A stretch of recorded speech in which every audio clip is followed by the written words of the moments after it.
Hi, I'm Danielle Robinson. I'm the owner of Robinson Wellness, a certified health coach, and the creator of PTSD Survival Guide for Families. My husband was in Afghanistan during 2009 and 2010 as a construction contractor, and as a result of a life-threatening injury and just the things that go along with being around war, he now has PTSD, and we've been living as a PTSD family for the last 12 years.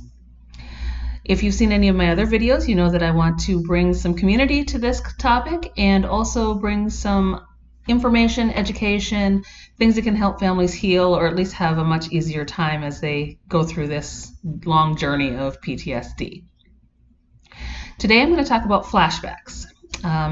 My husband often calls me as I'm driving to work, and today he was having some pretty significant flashbacks.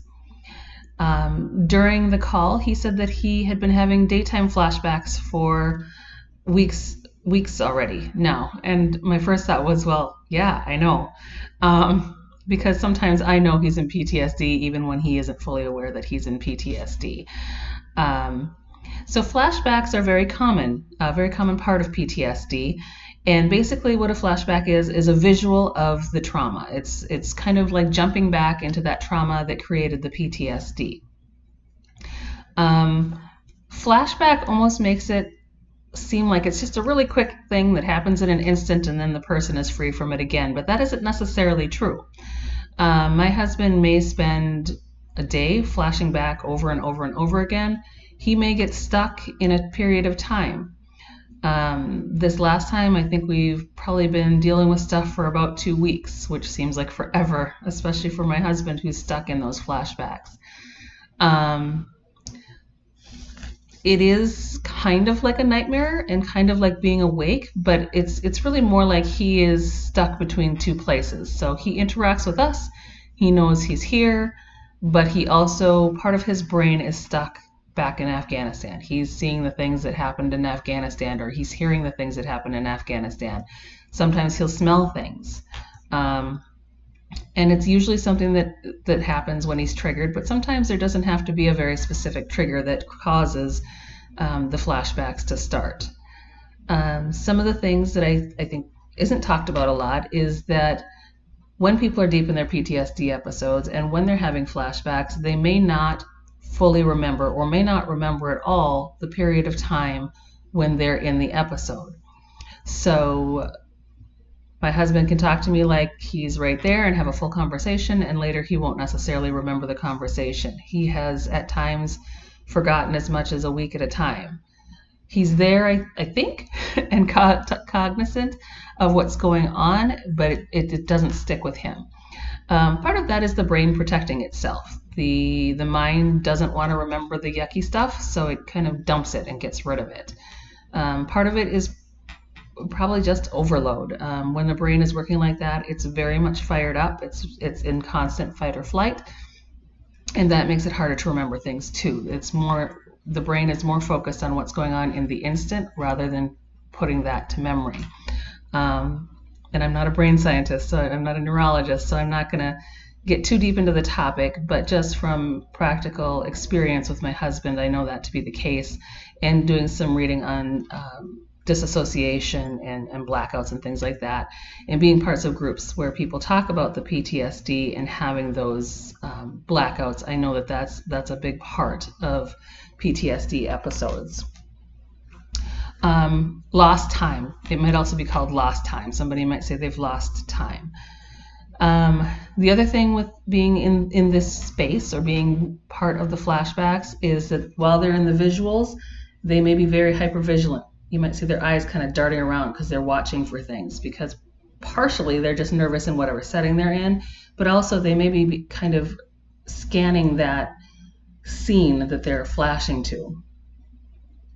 The other thing that is very common is either very emotional or angry outbursts. And again, that has to do with reliving that trauma in a very real way for them, but also the brain is just so overmaxed, and it's kind of like having a kid that hasn't got enough sleep. The brain becomes so inflamed, for lack of a better word, that angry outbursts are very common. As a family member and as a caregiver, it can be very hurtful. But the reality is that when my husband's in his normal, we'll do normal in quote marks, when he's in his normal state, he doesn't have those outbursts, not as readily at least. He's still got some anger issues that go along just with the PTSD and also a brain injury and some physical issues from his accident. He's in pain a lot too, but it's much more prevalent when he is experiencing PTSD and flashbacks. So I got a little broader than flashbacks, but it all seems to go together. We start with the flashbacks, and then it kind of progresses into an episode. The other thing that I notice when he is kind of starting to go into an episode is that he'll get this stare where he's just clearly staring at something that I'm not seeing. And that is very much a part of the flashbacks. That's his brain starting to shift a little bit. And when I see him sitting very still like that, I know that something is starting. It's good to know what it looks like for your survivor when flashbacks are starting or a PTSD episode is getting deeper, so that you can help avoid triggers, help avoid situations that are going to make things worse. When we're deep in PTSD, we do as little social stuff as possible. And I say we like I'm experiencing it firsthand. But when I know that Brian or my husband is in PTSD, we will avoid social things. We will avoid loud things. Like we don't go to fireworks anymore at all. And that's an extreme example. But even something like just going to the mall or going to a loud restaurant or some place where there's going to be dogs barking or kids crying, those are places that we avoid when he's deep in PTSD episodes. So again, flashbacks are the visual part of PTSD episodes.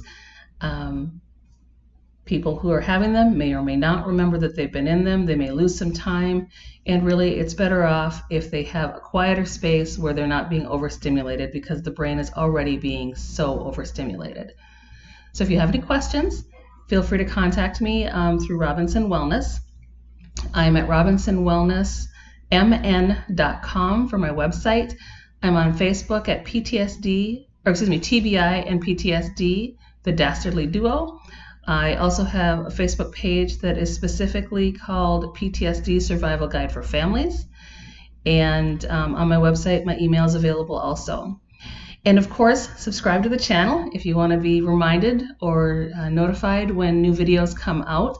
I'm going to try to keep things brief. We're busy families, and we definitely don't have a lot of time to be sitting around watching videos or reading books and learning. So I'm trying to keep things kind of bite-sized. And again, I do want to build some community around this. So my favorite one for you to follow would probably be the PTSD Survival Guide for Families. That's where I'm going to be putting a lot of focus on this particular topic and the idea of building community. So thanks for watching. I'll see you again soon. Have a great day. And remember, today's a great day, even if it's a tough day. Every day that we have another day, we have another chance to be better and healthier families. So thanks for watching. Bye.